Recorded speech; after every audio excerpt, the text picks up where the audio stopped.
Vidjeli se na mom licu da jedva suzdržavam smijeh. Ako vas neko uznemirava, zašto to ne objavite na društvenim mrežama, kao što je objavila Olja Crnogorac na svom TikTok profilu? Ja sam neko ko prati Olju Crnogorac na TikToku i ispratio sam priču kada je prije nekoliko mjeseci imala problem sa jednom osobom koja sebe naziva novinarem.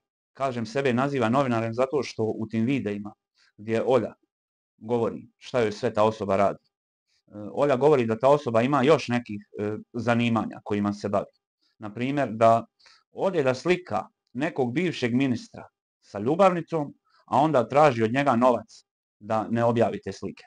Također ima jedan video u kojem govori da ta osoba pisala je neke negativne tekstove o nekoj pjevaljki i tražila zauzvrat novac od nje i njenog menadžera da prestane da piše te tekstove. Mislim, pošteni novinari to ne rade. Zato kažem da mi se čini da ta osoba, pored toga što piše tekstove, bavi se još nekim stvarima i ne bih rekao da su dozvoljene. Ima još nešto zanimljivo. Kada sam pregledao tekstove koje piše ta osoba, nisam mogu da vjerujem da ona piše o Tijani iPhone. Kako se Tijani iPhone udvarao neki biznismen koji je uhapšen u martu ili februaru, ne znam. Ne mogu da zamislim kako to izgleda udvarat se Tijani iPhone. Zato kažem vam, ne mogu da vjerujem da se neko Tijani iPhone udvara, ali ne znam ni kako to izgleda kada se Tijana iPhone nekome udvara. Ali nije to važno za ovaj video. Za ovaj video je važno da je Olja Crnogorac imala problem sa tom osobom prije nekoliko mjeseci i to se zaustavilo. Međutim, Olja Crnogorac je žena koja je trenutno u drugom stanju i zakazala je pregled kod doktora. Međutim, neko iz te bolnice je poslao informaciju, što je također krivično djelo, ovoj osobi koja se naziva novinarkom, da će doći Olja Crnogorac na pregled. I Olja je u drugom stanju. Plašila se da ne bude snimljena tamo dok je doktor pregleda.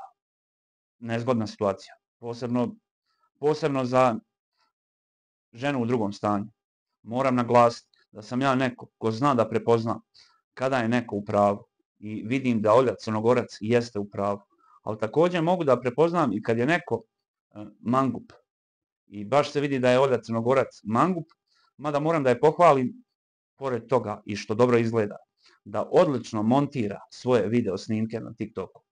Međutim, ona sada ima problem i kada je ona obratila se direktoru te bolnice, da je neko dostavio informacije o ovoj osobi, da će ona doći na pregled, ona nije ni otišla. Ta doktorka, ona je nekako saznala i ko je javio. A onda joj ta doktorka došla zajedno sa policijom na vrata. Ovo je prvi put da čujem da neko dolazi sa policijom na vrata. Valjda dođe policija sama, pa te ili privedu ili ti uruče poziv ili šta god. Ne znam, ali znam da je Olja Crnogorac u pravu. I ovo još da ne zaboravim reći. Ovaj put sam bio džentlmen, pa nisam htio da kažem ime i prezime osobe koja to radi, Olja Crnogorac.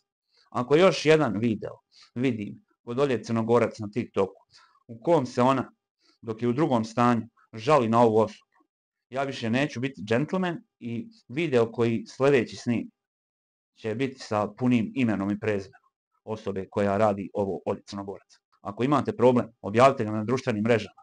Neće vama praviti problem neko od običnih ljudi, već vjerovatno neko ko je u kombinacijama. A ako vi objavite da vas on uznemirava, remetite mu dalje kombinacije.